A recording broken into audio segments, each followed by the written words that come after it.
नमस्कार, बहुत स्वागत है आप सभी का। आप देख रहे हैं न्यूज इंडिया और आपके साथ मैं हूं मनीषा शर्मा। अरब सागर के तट पर खड़ा वो मंदिर जिसे तोड़ा गया, बार बार तोड़ा गया, जिसे मिटाने की कोशिश की गई, बार बार की गई, लेकिन जिसे कभी झुकाया नहीं जा सका, कभी नहीं। सोमनाथ सिर्फ एक मंदिर नहीं, ये उस भारत की कहानी है जो हर हमले के बाद और ज्यादा मजबूत होकर खड़ा हुआ। 1026 से लेकर 14वीं सदी तक आक्रांताओं ने बार बार सोमनाथ मंदिर को निशाना बनाया, उसे ध्वस्त किया, लेकिन आस्था हर बार राख से उठकर फिर जीवंत हुई। और आज उसी सोमनाथ की धरती से प्रधानमंत्री नरेंद्र मोदी ने दुनिया को भारत की चेतना का संदेश दिया। 1000 सेकंड तक गूंजता ओंकार नाद, शिवमय होता हुआ मंदिर परिसर और महादेव के चरणों में नतमस्तक प्रधानमंत्री। यह सिर्फ एक धार्मिक अनुष्ठान नहीं था, ये एक धार्मिक कार्यक्रम नहीं था, ये भारत की आत्मा का उद्घोष भी था। प्रधानमंत्री नरेंद्र मोदी ने कहा, ओम हमारे वेदों का सार है, ध्यान का मूल है और योग की सबसे बड़ी शक्ति। ओंकार की इस गूंज ने दिखा दिया कि भारत की संस्कृति आज भी उतनी ही जीवंत है। और जब रात हुई तो आसमान में इतिहास उभर आया। करीब 3000 ड्रोन जिन्होंने सोमनाथ के विध्वंस, संघर्ष और पुनर्निर्माण की गाथा रोशनी लिख दी। अब ये ड्रोन शो सिर्फ एक नजारा नहीं था, यह आसमान में दिखते हुए सिर्फ एक शो या लाइट नहीं थी, ये डिजिटल इंडिया की ताकत भी थी। जहां आधुनिक तकनीक भारत की प्राचीन विरासत से जुड़ती दिखी, सोमनाथ हमें सिखाता है कि गुलामी चाहे कितनी भी लंबी क्यों ना हो, भारत की चेतना को कैद कभी नहीं किया जा सकता। आज भारत सिर्फ सहने वाला देश नहीं, बल्कि दुनिया को दिशा देने वाला राष्ट्र भी है। स्वाभिमान पर्व से प्रधानमंत्री नरेंद्र मोदी का संदेश बिल्कुल साफ है। भारत झुकता है तो सिर्फ आस्था के आगे या फिर आस्था में, दुनिया के आगे कभी नहीं। एक रिपोर्ट आपको दिखाते हैं।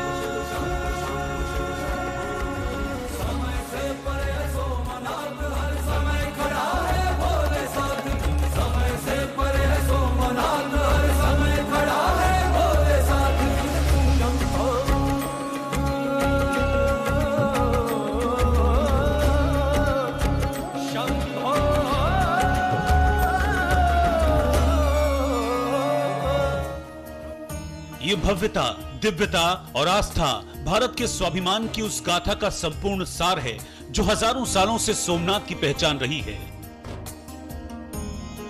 सोमनाथ सदियों से आस्था, साहस और सनातन संस्कृति के पुनरुत्थान का प्रतीक रहा है, जिस पर कई बार आक्रमण हुए, पर हर बार ये और भव्य रूप से खड़ा हुआ। साल 1026 में महमूद गजनी ने सोमनाथ मंदिर पर हमला किया था। उसकी कोशिश आस्था के इस महातीर्थ का नामो निशान मिटा देने की थी, लेकिन आस्था, स्वाभिमान और सनातन संस्कृति की चेतना ने इस तीर्थ को भव्य स्वरूप में खड़ा कर दिया। और अब जब इस महान तीर्थ पर हुए पहले आक्रमण के 1000 साल पूरे हो रहे हैं, तो हर सनातनी सोमनाथ स्वाभिमान पर्व मना रहा है। सोमनाथ स्वाभिमान पर्व में प्रधानमंत्री मोदी खुद शामिल हो रहे हैं। प्रधानमंत्री मोदी सोमनाथ पहुंच गए हैं।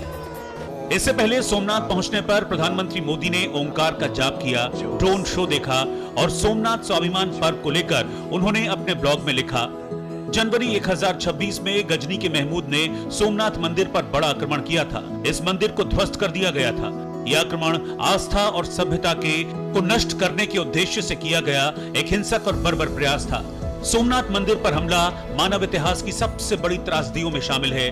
फिर भी 1000 साल बाद आज भी ये मंदिर पूरे गौरव के साथ खड़ा है। सोमनाथ पर हमले और फिर गुलामी के लंबे कालखंड के बावजूद आज मैं पूरे विश्वास और गर्व से कहना चाहता हूं कि सोमनाथ की गाथा विध्वंस की कहानी नहीं है।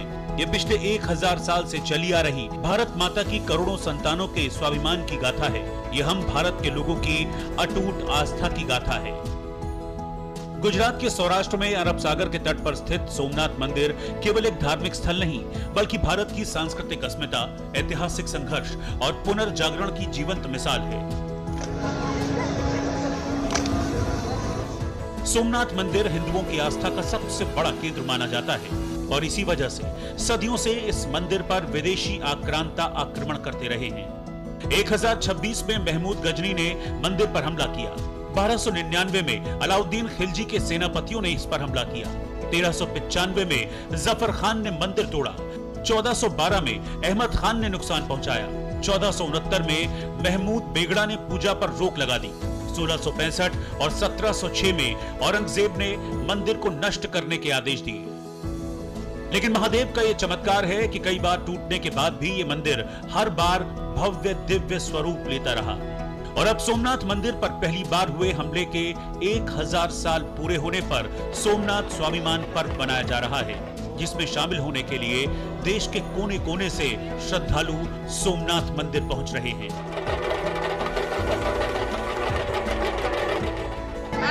पहली बार प्रधानमंत्री जी को सामने से देखा, बहुत खुशी हुई। और हम यहाँ ही रहते हैं, कई बार आए हैं, पर ये बहुत अच्छा किया है। ये सबको लगा था कि इतना बड़ा मुझे नहीं लगा था कि इतना सब होगा, पर बहुत मेरी सोच से बहुत ज्यादा है। सोमनाथ का कण कण शिवमय हो चुका है। महादेव के जयकारों से आकाश गुंजायमान है। सोमनाथ में लगातार ओंकार का जाप हो रहा है।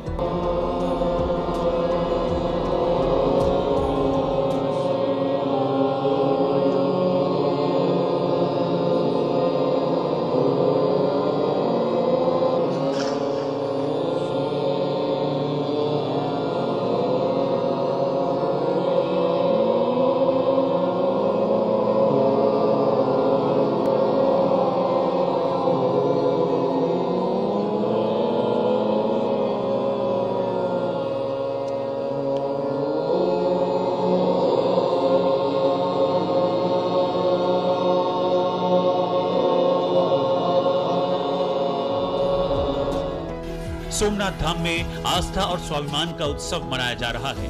पर्व में शामिल होने के लिए श्रद्धालु दूर दराज से शामिल हो रहे हैं। सोमनाथ मंदिर हर सनातनी के लिए आस्था का केंद्र है। सोमनाथ मंदिर केवल पत्थरों से बनी एक इमारत नहीं है, बल्कि हजारों वर्षों की आस्था, विश्वास और संघर्ष की जीवित कहानी है। समंदर की लहरों के बीच खड़ा ये मंदिर समय की मार सहते हुए भी अडिग रहा है। बार बार ध्वस्त होने के बावजूद इसका फिर खड़ा होना इस बात का प्रमाण है कि विनाश भले ही बार बार हुआ, लेकिन विश्वास कभी भी पराजित नहीं हुआ।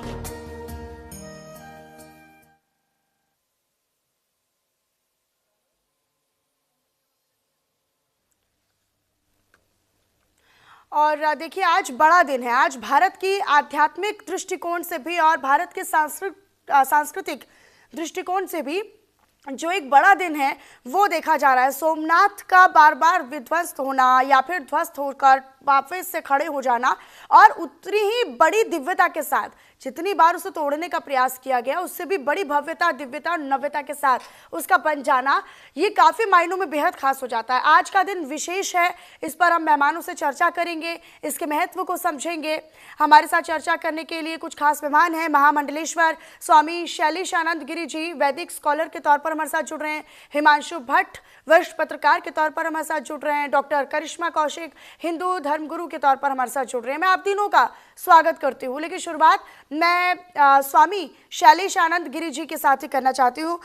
शैलेशानंद गिरी जी महाराज, आज के दिन अगर हम भारत के सांस्कृतिक दृष्टिकोण से देखें या आध्यात्मिक दृष्टिकोण से देखें तो बड़ा ही भव्य दिन है। ये ओंकार की गूंज न केवल उस मंदिर परिसर को गूंजायमान या फिर वहां पर एक सकारात्मक ऊर्जा दे रही है, बल्कि पूरे देश में इस ऊर्जा का संचार देखा जा रहा है आज के दिन।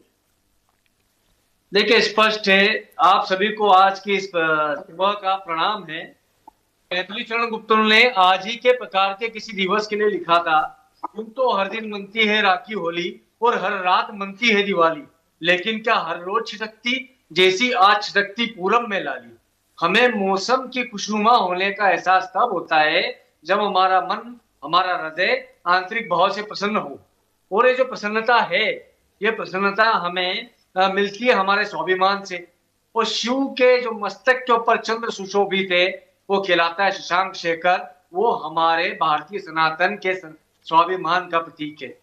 हमारे स्वाभिमान को बार बार ध्वस्त किया गया, उसको हमने बार बार इस्टेब्लिश करा। हमने कुछ चीजें सीखी और बहुत सारी चीजें नहीं सीखी। तो आज का दिवस हमें बार बार एक प्रेरणा देता है कि हमें इतिहास से सीखना चाहिए, अन्यथा इतिहास फिर से दोहराता है और वो दोहराना हम सभी के लिए सदियों का घाव होता है, सदियों की पीड़ा देकर के जाता है। क्योंकि याद करिएगा 17 से ज्यादा आक्रमण किसी एक स्थान के ऊपर, और बार बार हम उसको रिसरेक्ट करते रहे, रिकंस्ट्रक्ट करते रहे, उसका पुनर्स्थापित करते रहे, फिर भी हमने नहीं सीखा कि हम एक हो जाएं। हमारे 500 से ज्यादा राजा मध्यकाल के युद्ध नहीं लड़ पाए, तब जाकर के साधु सन्यासियों को 17वीं शताब्दी के अंत में जाकर के सन्यासी क्रांति करनी पड़ी। तो बहुत सारे संकेत हैं और आज इन संकेतों का समुच्चय करते हुए, संग्रहित करते हुए यदि किसी ने कार्य किया है तो वर्तमान सरकार ने किया है और हमारे स्वाभिमान को पुनर्स्थापित कराए, इसलिए मैं उन्हें साधुवाद देता हूँ। जी ठीक है, हमारे साथ हिमांशु जी भी जुड़े हुए हैं। हिमांशु जी, सोमनाथ पर कई सारे आक्रमण हुए, कई आक्रांताओं ने इसको विध्वंस किया। ये एक विध्वंस की कहानी नहीं है, बल्कि ये दर्शाता है कि जब आप आस्था पर भारत की चोट करेंगे या भारत की आस्था को उसे मिटाने का काम करेंगे तो भारत की आस्था झुकेगी नहीं, भारत झुकेगा नहीं, बल्कि और मजबूती के साथ खड़ा होगा और दिव्यता, भव्यता, नव्यता के साथ खड़ा होगा, जिसका सीधा प्रतीक है सोमनाथ मंदिर, जिसमें आज हम देख रहे हैं कि कितना बड़ा एक कार्यक्रम रखा गया है और उतनी ऊर्जा का संचार वहां पर हो रहा है। लेकिन ये जो आक्रमण हुए हैं, इनको इतिहास के दृष्टिकोण से कैसे देखा जाए? देखिए मनीषा जी, आक्रमण तो हुए, 17 से ज्यादा आक्रमण हुए, महमूद गजनवी से शुरू करके औरंगजेब तक। लोगों ने इनकी हसरत या हस्ती, उनकी भाषा में कहूं तो, मिटाने की कोशिश की गई, मगर सनातन की आस्था कुछ ऐसी है कि हस्ती मिटती नहीं साहब। और इसका प्रतीक आज सोमनाथ है। तकलीफ यह है कि आजादी के बाद जब हम बात करते हैं तब काफी सालों तक हम लोगों ने हमारी ये सनातन की संस्कृति है, जो है सनातन का इतिहास है, जो धरोहर है, उसको सही तरह से याद नहीं किया। मेरा तो मूलभूत सवाल ये है कि भारत के प्रत्येक युवा व्यक्ति को, आज भारत युवाओं का देश है, हमारी औसतन आय 27 साल की है, मगर मेरा एक सीधा सवाल यह है कि कितने लोगों को, कितने युवाओं को सनातन की इस आस्था के प्रतीक के बारे में पूरी जानकारी है। ये हमारा इतिहास है जो हमें सिखाया जाने चाहिए था, जो कि नहीं हुआ।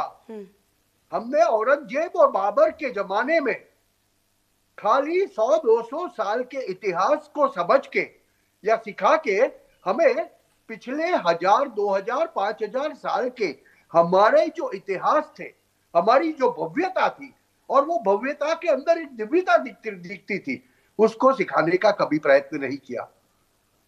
और इसी की वजह है कि शायद जब सनातन की आस्था का प्रतीक ये सोमनाथ की कोई पूजा करता है ना, तो लोगों को नहीं पसंद आता। काफी लोग हमारे यहाँ ऐसे मिलते हैं कि जो प्राचीन और आधुनिक, प्राचीन और अर्वाचीन जिसे कहते हैं, दो के मिलन को समझ नहीं पाते। विविधता में एकता की बात हम करते हैं, मगर क्या हम सनातन में कभी अपने आप को समझने की जो चेष्टा की गई है हर जगह पे, वो ओंकारे का जाप जो है, वो क्या दर्शाता है आपको? अपने आप से तादात्म्य करो। हमारी हस्ती तभी नहीं मिटेगी जब हम अपने आप में एक होंगे। और वो एकीकरण की जो भाषा अब बोलनी शुरू हुई है पिछले 10-12 सालों से, इसी की बदौलत आज हमें ये 1947 के बाद जो होना चाहिए था, जो 2025 में देखने को मिल रहा है। बड़े दुख के साथ ये निवेदन करना पड़ता है कि जहां पर हम आज 1000 साल के आक्रांताओं के इतिहास को दिखाने की कोशिश कर रहे हैं, वहां पर हमारे स्वाभिमान को उजागर करने की कोशिश कर रहे हैं। मेरे बच्चों को अपने पाठ्य पुस्तक में क्यों भारत का सही इतिहास नहीं पढ़ाया जाता? यानी इतिहास में सोमनाथ को जो जगह मिलनी चाहिए थी वो नहीं मिलनी मिली। चाहिए, क्यों नहीं मिल रही आपकी? मेरा मूलतः सवाल ये है। और जहां तक, जब तक वो नहीं होगा तब तक ये पर्व बराबर है, एक रात का उत्सव हो गया। उसके साथ में आधुनिक भारत की प्रगति की बातें भी कल होगी अहमदाबाद में, जर्मनी के चांसलर के साथ में। देखिए, ये ऐसा पर्व है जहां पर नरेंद्र भाई का हमेशा जो कोशिश रही है वो ये रही है कि आज को कल के साथ में बराबर तादात्म्य के साथ में जोड़ो और उससे प्रगति हासिल करो। हाँ।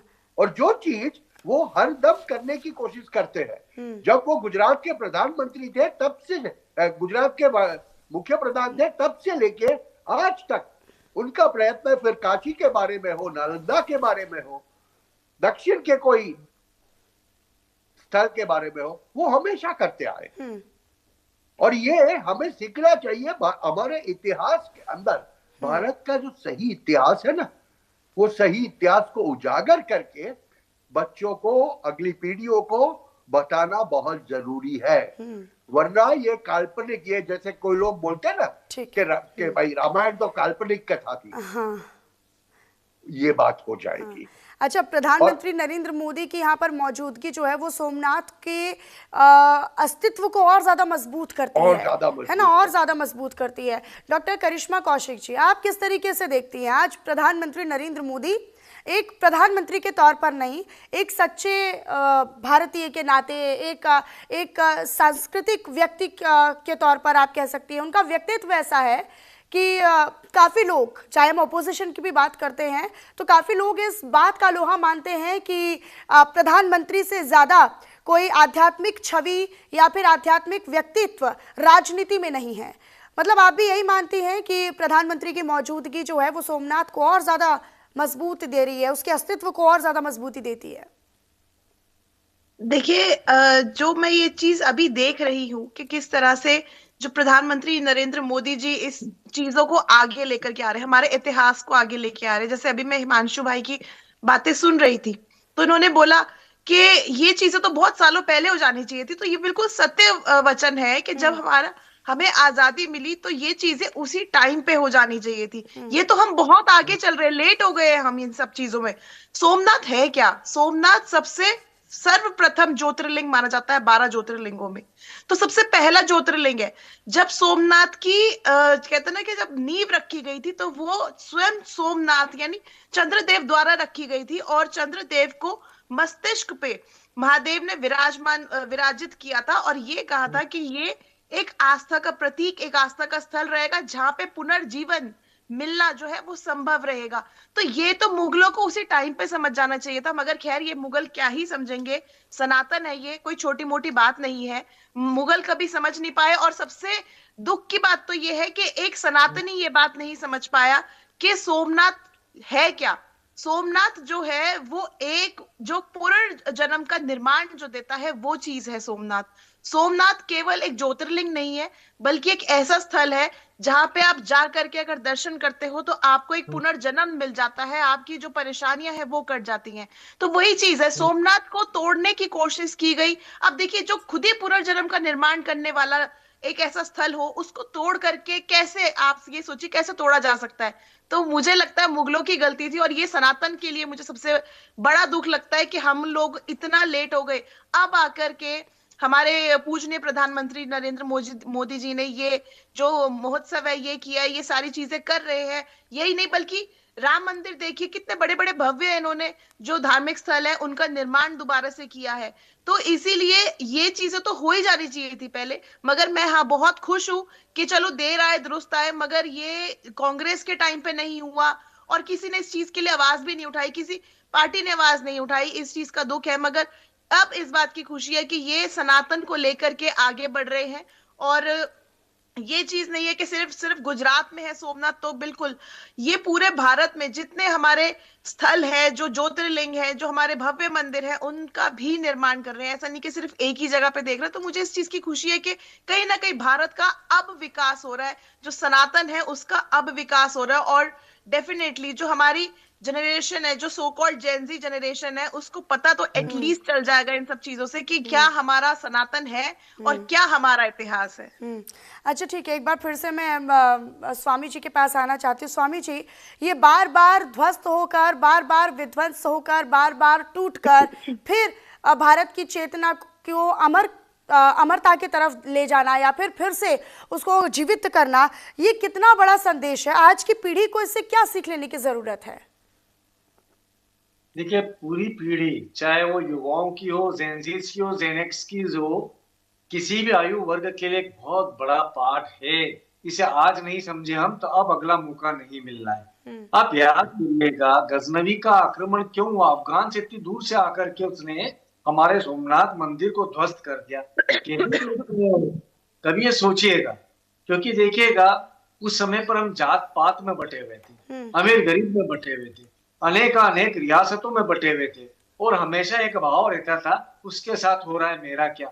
तो सिर्फ मेरे का भाव जो होना, सिर्फ मैं का जो भाव होना, एकता का अभाव होना, और वो राजनीतिक अस्थिरता का परिचय है कि जब भी राजनीतिक अस्थिरता होती है, विकास संभव नहीं हो पाता है और बाहरी शक्तियां उन पर आक्रमण करती है। चीन का विस्तारवाद देखिए आप मनीषा जी, और वो किस चीज का है? भूमि का। अमेरिका का विस्तारवाद किस चीज का है? पूंजी का। और गजनवी तो बहुत व्यापक इरादे के साथ में आया था। उसने सिर्फ धन संपदा को ही नहीं लूटा, उसने हमारे प्रतीकों को तोड़ा, यानी हमारी आस्था को तोड़ने का कार्य करा। इसलिए उसको आइडल ब्रेकर कहा गया, यानी मूर्ति विध्वंसक कहा गया। परंतु आइडियल ब्रेक नहीं कर पाया, आदर्श को नहीं तोड़ पाया। तो हमारी जो आस्था है वो आदर्शों का निर्माण करती है। पूरे निर्माण जो है हमें निरंतर जारी रखना है, जो कि हमारी एकता से हो सकता है। हमारे भारत पर जितने भी आक्रांता आए, हमारी छद्म सहिष्णुता के कारण है। हम सहिष्णु रहे, सबको हम स्वागत करें। हम विवेकानंद के शब्दों में अपने आसपास दीवारें न बनाएं। उन्होंने बहुत उचित कहा था ना कि आप किसी से भयभीत होकर के दीवार मत बनाइए, किंतु सहज रहें। तभी सनातन कहता है शास्त्र और शस्त्र ढूंढ के उदाहरणाओं में पारंगत रहे, ताकि हमारी आस्थाओं पर कोई आक्रमण करता है तो हम उसका पुरजोर विरोध कर पाए।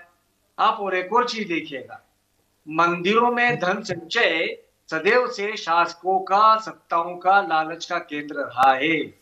आज हो या दूर अतीत हो, आप ये ध्यान रखिएगा, मंदिरों की जो संपदा है, मंदिरों की जो आय है, उसे हम एजुकेशन डेवलपमेंट में, एकेडमिक डेवलपमेंट में लगाए, हमारे चिकित्सीय विकास के अंदर लगाए, हमारे सुरक्षा के विकास में लगाए। अन्यथा शासक बदलते हैं और धन का दुरुपयोग चालू हो जाता है, आक्रमणों का दौर चालू हो जाता है। तो ऐसे समय पर मैं निरंतर रूप से केंद्र शासन से भी, वर्तमान के परिदृश्य में भी मांग करता रहा हूं कि मंदिरों की व्यवस्था के लिए कठोर आयोग का निर्माण करे, सनातन आयोग का निर्माण करे। अन्यथा सत्ताओं के चलते, राजनेताओं के चलते, व्यवस्थाओं के बदलते कई सारे हमारे सामने चैलेंजेस आते हैं। तो उस युग के अंदर भी यही हुआ था। हमारे जितने संग्रह थे, हमारी जितनी बेहद कीमती बेशकीमती विरासतें थी, उसकी जानकारी आक्रांताओं को लग गई। और सबसे बड़ी विरासत तो भारत की संस्कृति है, सबसे बड़ी विरासत तो भारत की आस्था है, और भारत की आस्था में भारत के लोगों का विश्वास है, वो भरोसा है। लेकिन स्वामी जी, अगर मैं आपसे पूछूं कि आपके व्यक्तिगत तौर पर अगर आपका विचार जानने का प्रयास करूं, तो ये जो कार्यक्रम है सोमनाथ स्वाभिमान पर्व, इसका अर्थ आपके लिए क्या है व्यक्तिगत तौर पर? व्यापक चित्र की स्थापना है, चरित्र की स्थापना बाकी है। तो चित्र की स्थापना है, जो कि प्रारंभिक जिसे कह सकते हैं क्षण है। यह हमारे धर्म का पुनर्जागरण का प्रारंभ है। इसमें बहुत सारे आवरण भी सामने आएंगे, आचरणों में लाना बाकी है। आचरणों में अभी भी काफी कमी है, चाहे वो किसी ओर से भी देख लें। तो इसे मैं चित्र की स्थापना का पर्व कह रहा हूँ। चरित्र की स्थापना बेहद जरूरी है, जो अभी बाकी है। जी ठीक है।